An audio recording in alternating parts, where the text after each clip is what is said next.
Um, Problem 3 on the quadratics exam review. Consider the function f of x equals 2k x squared minus 4kx plus 1, and k is not equal to 0.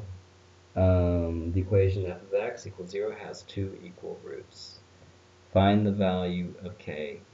So here what you have to know is when they say there's two equal roots, that means that if you were finding these roots with the quadratic formula, the way you ended up with two equal roots is because this part of the quadratic formula was 0. Okay, so if this was 0, that means that you basically got negative b over 2a as your solution.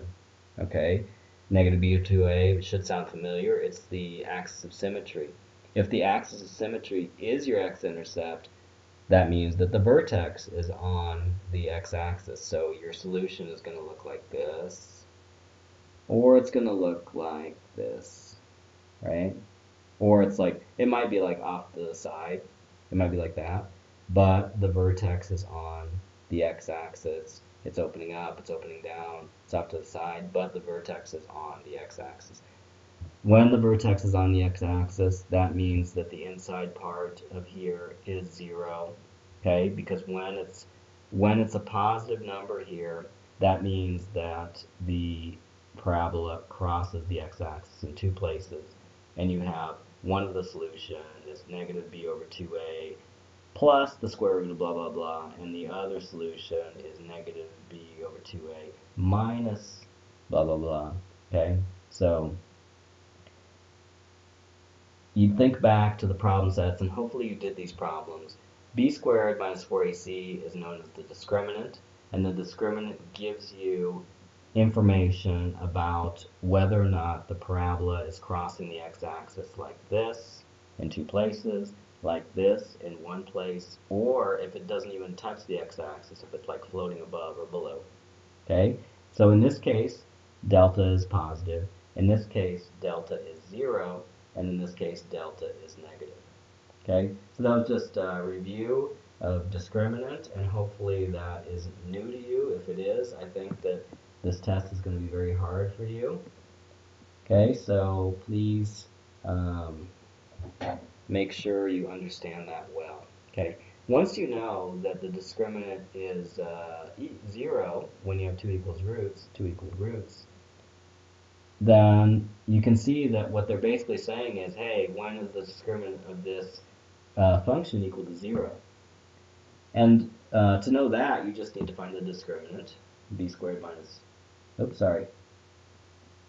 b squared minus 4ac. That's the discriminant, okay, b squared minus 4ac, because that's the part that's inside the square root. Okay, b squared is negative 4k, right?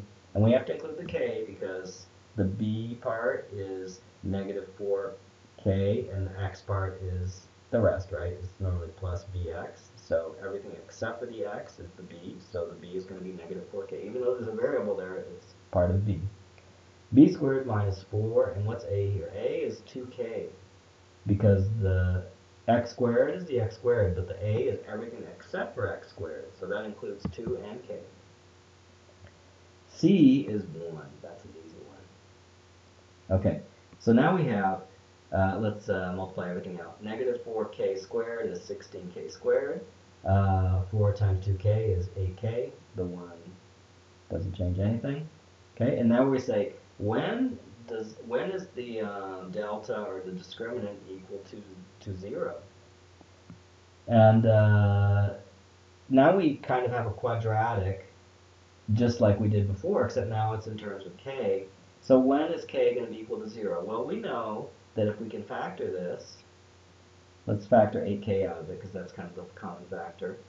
We'll have 2k minus 1 equals 0.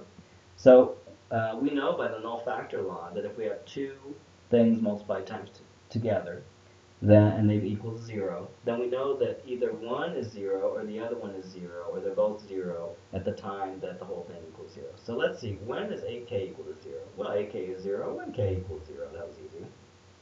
When is 2k minus 1 equal to 0? 2k minus 1 equals 0. Let's do algebra. We're going to add 1 to both sides.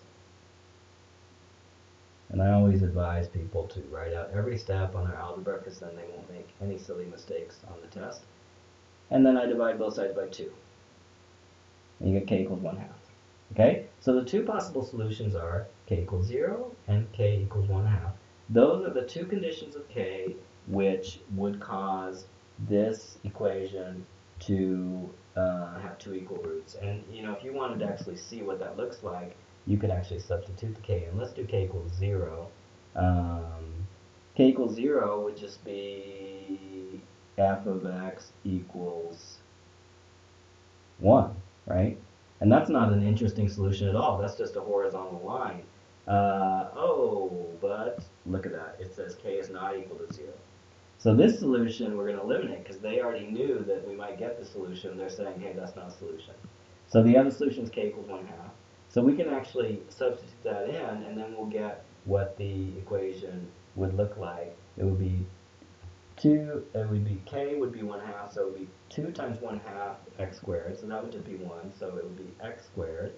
And then the b would be, let's see, minus 4 times 1/2. That would be minus 2x plus 1. Okay? And so that is, when k equals 1/2, f of x is going to be that. Right? And if you factored it, you could actually see that it's x minus 1 squared. So x minus 1 squared is,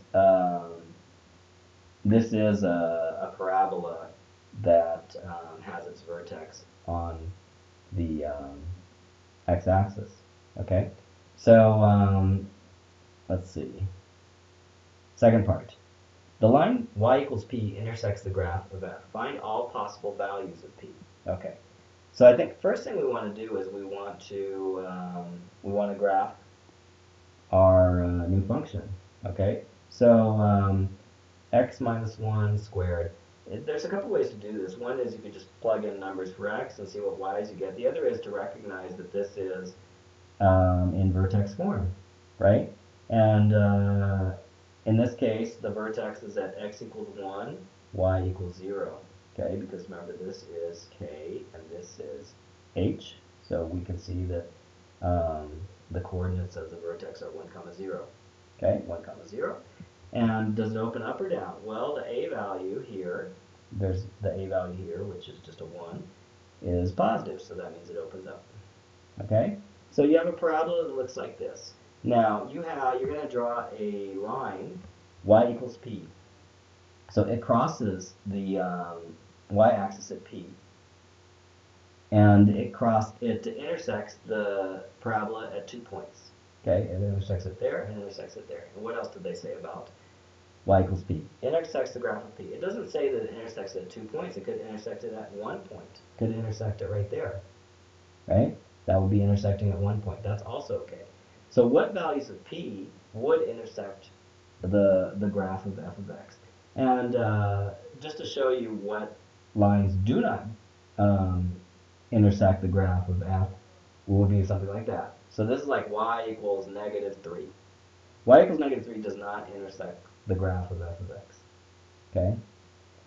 Y equals any positive number does intersect. Y equals 0 does intersect. So basically, if p is greater than or equal to 0, then y equals p does intersect the graph. Okay, so they say here, find all possible values of p that intersect the graph of f of x.